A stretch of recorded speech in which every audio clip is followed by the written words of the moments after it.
राधे राधे, जय श्री कृष्णा। कैसे हैं सभी भक्तजन। वृंदावन में मीठे आनंद का अनुभव करने वाले अवश्य सुने, ये एक सत्य कथा है। श्री वृंदावन की ब्रजभूमि में रहने वाला चंदन नाम का एक लड़का अपने माँ बाप का इकलौता बेटा था। दिन भर वह ब्रज की रज में लोटपोट होता रहता, अपने सखाओं के साथ अटखेलियां करता, सखाओं के साथ गैया चराने जाता।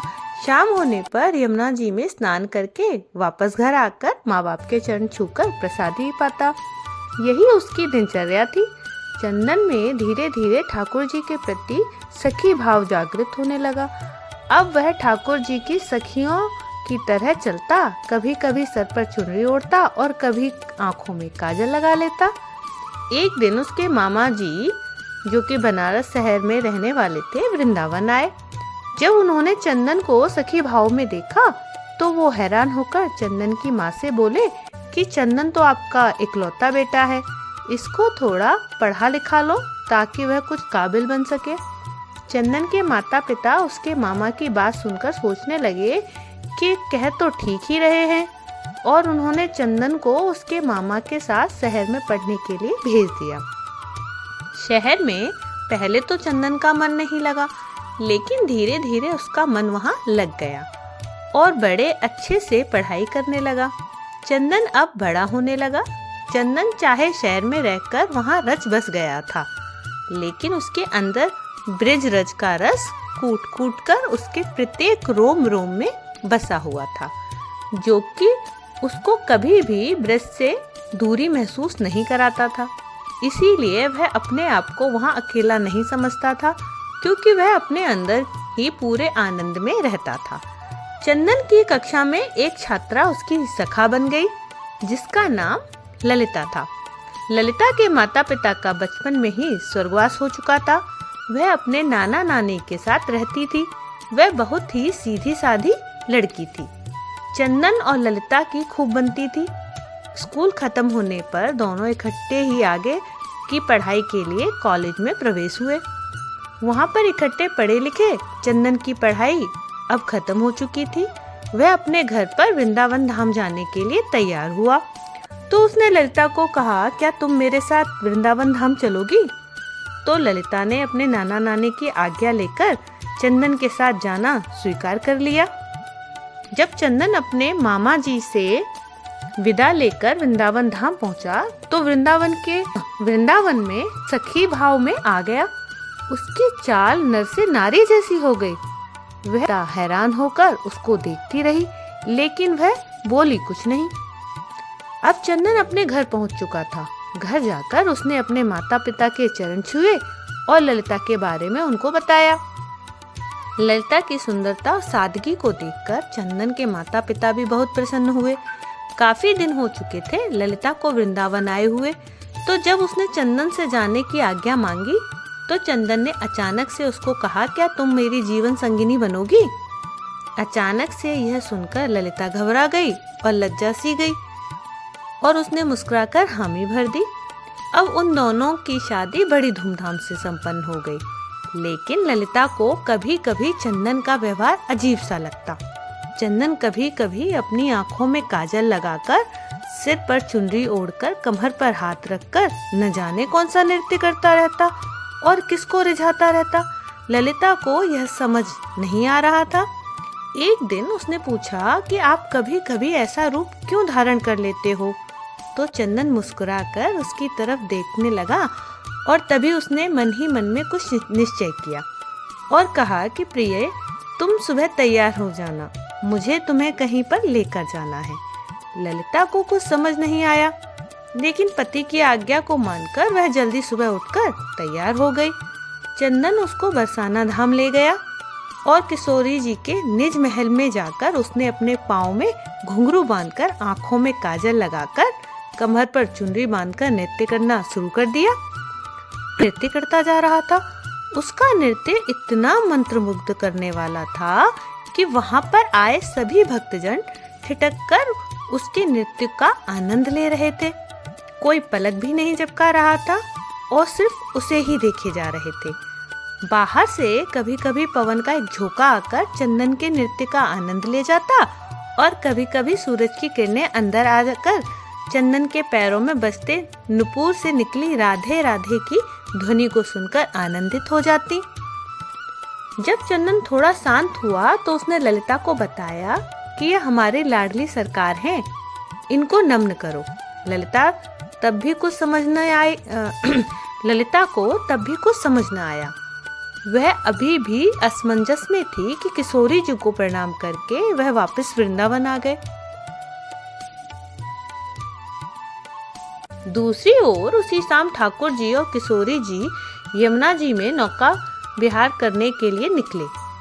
नौका बहुत ही सुंदर तरीके से सजी हुई थी। नौका में चारों ओर कमल और मोगरे के फूल लगे हुए थे। नौका में ठाकुर जी और किशोरी जी आमने सामने बैठकर एक दूसरे को निहार रहे थे और उनके पीछे बैठी एक सखी हाथ में पतवार को लिए नौका चला रही थी। तभी अचानक से सखी के हाथ से पतवार छूटकर यमुना में चली गई और वह घबरा सी गई और घबराहट के कारण वह अपने पैरों के नाखूनों से नौका की भूमि को कुरेदने लगी। तभी अचानक से ठाकुर जी का ध्यान पीछे बैठी सखी पर पड़ा और वो बोले, अरे सखी, इतनी घबराई हुई क्यों हो? उसने हाथ जोड़कर बड़ी विनम्रता से कहा, कन्हैया, मेरी पतवार यमुना जी में गिर गई है। तो ठाकुर जी मुस्कुराकर बोले, इसमें घबराने की क्या बात है? और आंखों में किशोरी जी को कुछ इशारा किया। अब एक तरफ से किशोरी जी ने और दूसरी तरफ से ठाकुर जी ने अपने हाथ को यमुना जी में डाल दिया और वह दोनों अपने हाथों को पतवार की तरह चलाने लगे। झुकने के कारण किशोरी जी के सिर पर ओढ़ी चुनरी यमुना जी में भीग रही थी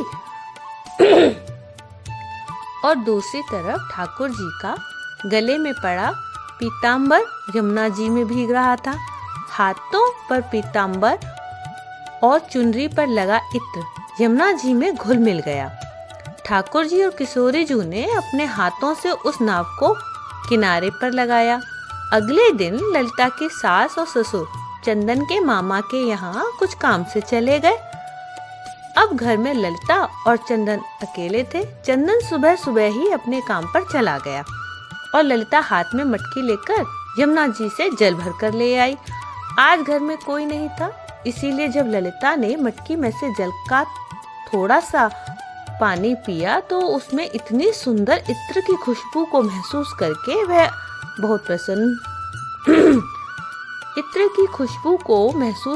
वह बहुत प्रसन्नता से भर गई। और जब थोड़ा सा जल शेष बचा तो उसका ध्यान मटकी में पड़ा तो वह क्या देखती है कि नौका में बैठकर विहार करते किशोरी जी और लालजू नजर आ रहे हैं। ललिता घबराकर दीवार के सहारे टेक लगाकर खड़ी हो गई। उसको कुछ सूझ नहीं रहा था कि मटकी से पिया हुआ जल धीरे धीरे अब उसके पूरे शरीर में फैल गया था। उसकी आंखों में न जाने कैसे अश्रुधारा बहने लगी। इतने में चंदन बाहर से आया और अपनी पत्नी की ऐसी दशा देखकर उसने पूछा, प्रिय क्या हुआ? ललिता के मुख से कुछ भी नहीं निकल रहा था, परंतु उसके होठ कुछ कहने के लिए फड़फड़ा रहे थे। सांस जोर जोर से चल रही थी। चंदन ने जब उसको झिझोड़कर बार बार पूछा तो उसने मटकी की तरफ इशारा किया। चंदन ने जब मटकी की तरफ देखा तो उसको भी मटकी में ठाकुर जी और किशोरी जी नौका विहार की छवि दिखाई दी और वह झूम झूम कर नाचने लगा और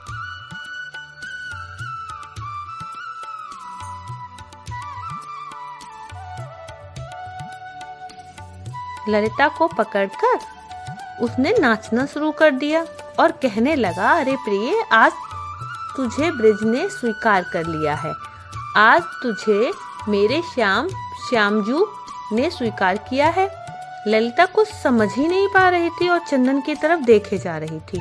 तो चंदन ने उसको समझाते हुए कहा कि तुम्हारे कोई पुण्य कर्म थे जो तुझे ब्रिज में कदम रखने का सौभाग्य प्राप्त हुआ, लेकिन ब्रिज में कदम रखकर तुम्हें सुख प्राप्त हो रहा था, उस सुख को आनंद में बदलने के लिए तुझे किशोरी जी की आज्ञा की प्राप्ति की जरूरत थी। इसीलिए मैं तुझे बरसाने धाम ले गया था, ताकि तुझे भी वहां पर किशोरी जी का आशीर्वाद प्राप्त हो। यह उनकी ही कृपा प्राप्ति है जो आज तुम्हें ठाकुर जी और किशोरी जी के नौका विहार दर्शन इस मटकी में प्राप्त हुए हैं, क्योंकि आज तुम्हें ठाकुर जी और किशोरी जी ने अपना लिया है। जो यमुना जी का जल धीरे धीरे उसके शरीर में प्रवेश हुआ, तो वह ठाकुर और किशोरी जी की कृपा की छलनी से उसके पाप नीचे बैठ गए और अब उसके पुण्य कर्म ऊपर थे। इसीलिए ललिता को इस आनंद की प्राप्ति हो चुकी थी। ब्रिज में तो हर कोई आता जाता रहता है और उसको सुख की प्राप्ति होती रहती है, लेकिन जिस पर ठाकुर जी व किशोरी जी की कृपा हो, उसको सुख के साथ साथ ठाकुर जी के आनंद की भी प्राप्ति होती है।